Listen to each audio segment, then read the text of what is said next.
तो सीजन 2 वहीं से स्टार्ट होता है जहाँ से गिहुन अपनी बेटी से मिलने के लिए यूएस जाने वाला था, मगर उसे स्टेशन में वही आदमी दिखता है जो किसी और के साथ बिल्कुल वही गेम खेल रहा होता है, मतलब हमारा सेल्समैन। गिहुन सेल्समैन का पीछा करता है मगर सेल्समैन तब तक के भाग चुका होता है और हमारे गिहुन भाई के हाथ कुछ भी नहीं लगता। फिर गिहुन उस दूसरे आदमी के पास जाके सेल्समैन का दिया हुआ कार्ड छीन लेता है और उसके बाद गिहुन जो कार्ड छीना था उस कार्ड पर जो नंबर था उसमें कॉल लगाता है और सामने से कॉल फ्रंटमैन उठाता है, जिस पर फ्रंटमैन उससे कहता है कि अगर तुम जिंदा रहना चाहते हो तो वापस से उस प्लेन में चढ़ जाओ। मगर गिहुन वापस से उस प्लेन में नहीं जाता और फ्रंटमैन से कहता है तुमने जो हम लोग के साथ किया उसकी सजा मैं तुम्हें जरूर दिलाऊंगा और तुम जो कोई भी हो जहाँ भी छुपे मैं तुम्हें वहाँ से बाहर ढूंढ निकालूंगा। और इतना कहने के बाद गिहुन फोन कट कर देता है और टैक्सी पकड़ के एक शॉप पर आ जाता है जहाँ से वो कटर खरीद कर एक वॉशरूम में चला जाता है। गिहुन को शक होता है कि जरूर स्क्विड गेम वालों ने उस पर नजर रखने के लिए उसके बॉडी पर जीपीएस ट्रैकर लगाया होगा, जिस पर गिहुन अपने पूरे बॉडी में उस जीपीएस ट्रैकर को ढूंढने लगता है और वो जीपीएस ट्रैकर उसे उसके कान के पास मिलता है। अब गिहुन उस जीपीएस ट्रैकर को कटर की हेल्प से काट कर निकाल लेता है। अब हम यहाँ पर फ्रंटमैन के भाई को देखते हैं, यानी कि उस ऑफिसर को जिसे फ्रंटमैन ने गोली मार दी थी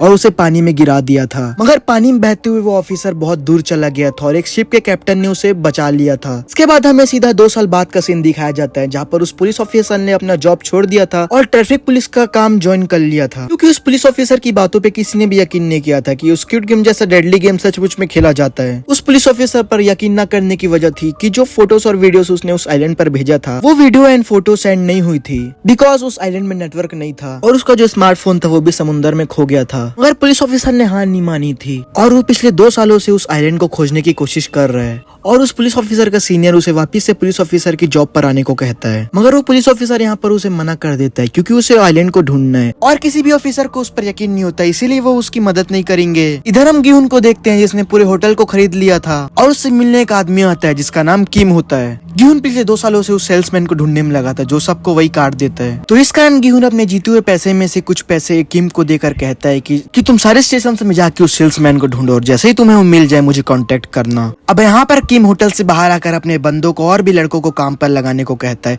ताकि वो जल्द से जल्द सेल्समैन को ढूंढ पाए। और इधर वो पुलिस ऑफिसर उस शिप के कैप्टन के साथ मिलकर उसी आइलैंड को ढूंढ रहा था जिस कैप्टन ने उसकी जान बचाई थी। अब क्योंकि वो पुलिस ऑफिसर उस कैप्टन को बहुत ही दूर में मिला था तो उस कैप्टन को उस आइलैंड के बारे में कुछ भी नहीं पता था, इस कारण उन्हें अभी तक वो आइलैंड नहीं मिल पा रहा था। इधर किम और उसका एक साथी वुसोक अपने सभी आदमियों को सेल्समैन की हुलिया बता रहे थे और किम उन्हें ग्रुप्स में डिवाइड भी कर देता है और उनसे कहता है कि वो जिस भी स्टेशन में जाए ग्रुप का फोटो भेज। और इसके बाद वो सारे लोग सेल्समैन को ढूंढने लगते हैं सब स्टेशन में जाके और साथ ही साथ गिहुन को वो लोग अपडेट भी शेयर करते रहते हैं। मगर काफी दिन गुजर जाते हैं मगर उन्हें वो सेल्समैन नहीं मिलता और इधर वो पुलिस ऑफिसर भी उस आइलैंड को ढूंढने में लगे रहता है, मगर वो आइलैंड उसे कहीं भी नहीं मिलता, इसीलिए वो आइलैंड को ढूंढने का काम अब बंद करने का डिसाइड करता है। इधर किम और वुसोक एक स्टेशन में बैठ के बातें कर रहे होते हैं, तभी उन्हें वो सेल्समैन किसी के साथ वही गेम खेलते हुए दिख जाता है। किम गिहुन को फोन लगा के बताता है कि इधर उन्हें वो सेल्समैन मिल गया है और फिर वो लोग उसका पीछा करने लग जाते हैं और इधर गिहुन भी उनकी फोन काट कर अपने कार से उनके पास जाने के लिए निकल पड़ता है। गिहुन सेल्समैन को पकड़ने के चक्कर में अपनी कार की स्पीड बहुत ज्यादा बढ़ा देता है, इस वजह से उसको ट्रैफिक पुलिस वाले लोग पकड़ लेते हैं और ये ट्रैफिक पुलिस और कोई नहीं हमारा पुलिस ऑफिसर होता है। अब पुलिस ऑफिसर का साथी उसका चालान काटने लगता है। गिहुन के वहाँ से जाने के बाद वो पुलिस ऑफिसर का साथी उसको बताता है कि सीओ के डाटा रिपोर्ट से तो कुछ पता ही नहीं चला, मगर उसके कार के डेस्क पे बहुत सारे स्क्रीन्स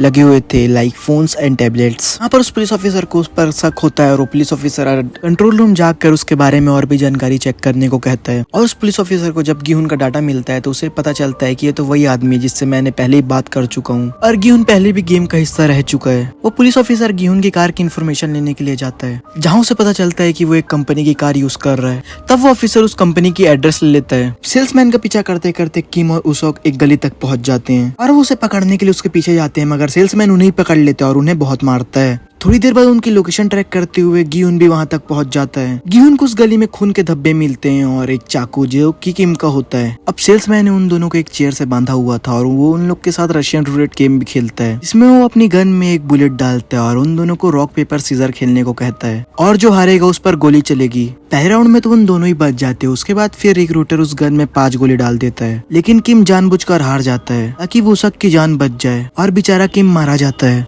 इधर पुलिस ऑफिसर बताए गए एड्रेस पर पहुंच जाता है जिधर उसे वही सेल्समैन का स्टैचू दिखता है जिस पर वही इनविटेशन कार्ड चिपका हुआ था, जिससे उसे पता चल जाता है कि जरूर गिहुन उस गेम से रिलेटेड कुछ कर रहा है। वहाँ पर उस ऑफिसर को गिहुन की एक फाइल मिलती है जिससे उसे उसके होटल का एड्रेस मिल जाता है। इधर गिहुन भी अपने फ्लैट में वापस आ जाता है। वहाँ पर सेल्समैन पहले से मौजूद था। वो सेल्समैन गिहुन से कहता है कि तुम मुझे इतने सालों से क्यों शिद्दत से ढूंढ रहे हो, तुमने गेम जीत ली, वहाँ से बहुत सारे पैसे जीत लिए, अब तुम मुझे क्यों ढूंढ रहे हो। तब गिहुन बोलता है कि मुझे तुम्हारे बॉस से मिलना है। सेल्समैन उसे कहता है कि तुम मुझे बता दो जो भी तुम्हें उससे कहना है। तब सियोंग उसे बोलता है कि मैं तुम्हारे जैसे पालतू कुत्ते से बात नहीं करता, बस मुझे तुम्हारे बॉस से बात करना है। और इधर सेल्समैन उसे अपने बारे में बताने लगता है कि मैं भी औरों की तरह कर्ज में डूबा था, इस कारण मैं उस गेम में गया। वो उसे बताता है कि वहाँ पर मैं पिंक सूट वाले गार्ड का काम करता था जो कि लोगों की जान लेते थे, और मैंने इसी तरह अपने बाप को ही मारा है क्योंकि वो भी एज अ प्लेयर उस गेम में थे। गिहुन उससे कहता है कि तुम चाहे कितने भी लोगों को मारो, तुम उनके पालतू कुत्ते थे और पालतू कुत्ते ही रहोगे। गिहुन की इस बात पर सेल्समैन को गुस्सा आ जाता है और वो गिहुन के साथ भी वही रशियन रूलेट गेम खेलने लगता है। इसमें एक बार गिहुन अपने पे गन चलाएगा और एक बार सेल्समैन। इसमें पहले राउंड में वो दोनों ही बच जाते हैं और दूसरे राउंड में भी वो दोनों ही बच जाते हैं। जब गन में सिर्फ 2 गोली रह जाती है तो सेल्समैन उसे कहता है कि तुम अब सोच रहे होगे कि रूल्स गए भाड़ में, अब इस पर ही गोली चला दूं। बस सेल्समैन गिहुन से कहता है कि जिससे तुम मिलना चाहते हो उसका पता मेरी जेब में है,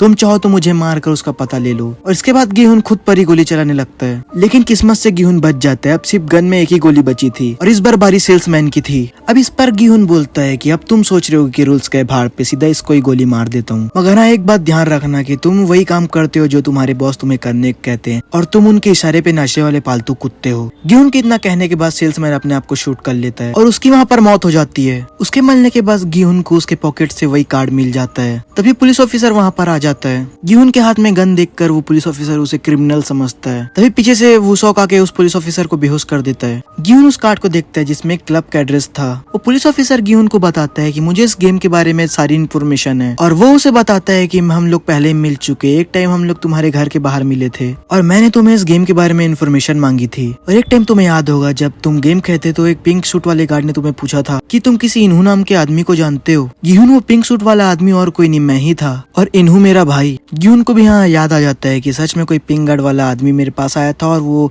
इन्हू नाम के बंदे के बारे में पूछ रहा था। गिहुन उसे बताता है कि मैंने इस सेल्समैन को नहीं मारा, वो खुद ही अपने गेम का शिकार बन गया। मैं तो बस उसके बॉस को ढूंढना चाहता हूँ ताकि ये गेम हमेशा के लिए खत्म हो सके। गिहुन पुलिस ऑफिसर से पूछता है क्या तुमने बॉस को देखा है, और पुलिस ऑफिसर यहाँ पर झूठ बोलता है कि मैंने उसका चेहरा नहीं देखा। वो बस उसे इतना ही बताता है कि उसने बस एक ब्लैक मास्क पहना था और सब उसे फ्रंटमैन कह रहे थे। वो पुलिस ऑफिसर गिहुन से कहता है कि मैं तुम्हारी मदद करूंगा उस फ्रंटमैन को पकड़ने में और इस गेम को बंद करने में, क्योंकि उसे अपने भाई इन्हू को वापस लाना था। इसके बाद हम एक लड़की नियोल को देखते हैं जो कि बनी मास्क पहन के बच्चों को एंटरटेन करने का काम करती है। वहाँ पर एक छोटी बच्ची थी जो कि नियोल से बहुत ही अटैच थी और उसे ब्लड कैंसर था और उसके फादर के पास इतने पैसे नहीं थे कि उसका इलाज करा सके। एक दिन उस बच्ची को इमरजेंसी में हॉस्पिटल एडमिट कराया जाता है। नियोल भी उस बच्ची से मिलने जाती है। उसे उस बच्ची के लिए बहुत ही बुरा लगता है। वो उसका इलाज करवाना चाहती थी मगर उसके पास तो खुद के लिए भी पैसे नहीं थे। नियोल का एक बच्चा है मगर नियोल नॉर्थ कोरिया से साउथ कोरिया आई है और उसका बच्चा नॉर्थ कोरिया में ही रह गया और वो अपने बच्चे को वापस लाने के लिए एक एजेंट से हेल्प ले रही है, मगर एजेंट को नियोल के बच्चे के बारे में कुछ भी पता नहीं चल रहा होता है। रात को नियोल गाड़ी में सो रही होती है और वहाँ पर एक मास्क पहना हुआ बंदा आता है। वो उसे स्क्विड गेम का कार्ड देता है। सुबह नियोल जाके जॉब से रिजाइन कर देती है और फिर स्क्विड गेम वालों को कॉल करती है। इसके बाद नियोल पिकअप लोकेशन पर पहुंच जाती है और फिर रूम नंबर 11 में जाके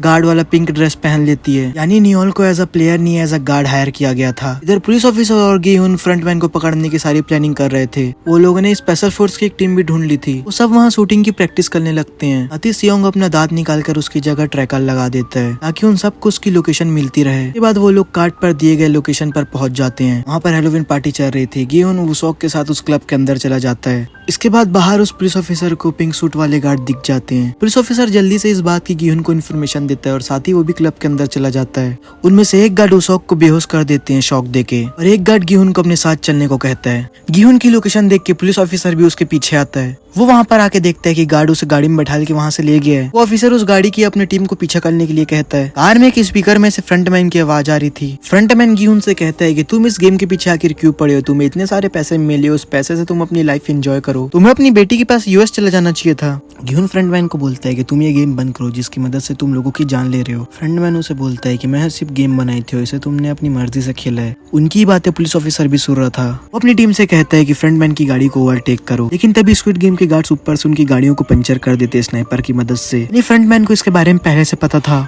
इस बात पर फ्रंटमैन गिहुन से कहता है क्या तुम मुझे किडनैप करना चाहते थे? और ये सुनने के बाद गिहुन अपने गन से गोली चलाकर गाड़ी रोकने को कहता है, मगर ग्लास बुलेट प्रूफ था, इस कारण गोली आर पार नहीं होती है। अब ये सब देखकर गिहुन शांत बैठ जाता है और पता नहीं गिहुन फ्रंटमैन से क्या सोच के कहता है कि मुझे वापस उसी गेम में ले चलो, मैं वापस से उस गेम को खेलना चाहता हूँ। उसकी बात सुनकर फ्रंटमैन काफी हैरान होता है क्योंकि गिहुन तो इस गेम को खत्म करना चाहता था मगर वापस से वही गेम खेलना चाहता है। और इस बात को सुनकर फ्रंटमैन गिहुन से कहता है कि ठीक है, जैसी तुम्हारी मर्जी। फ्रंटमैन के इतना कहने के बाद गाड़ी में गैस छोड़ दी जाती है जिससे गिहुन बेहोश हो जाता है। तब हमें दिखाया जाता है कि फ्रंटमैन इसी गाड़ी में मौजूद था। ये सारी बातें पुलिस ऑफिसर भी अपनी कार में बैठे बैठे सुन रहा था। मतलब उसे पता चल चुका था कि गिहुन वापस से गेम में जा रहा है।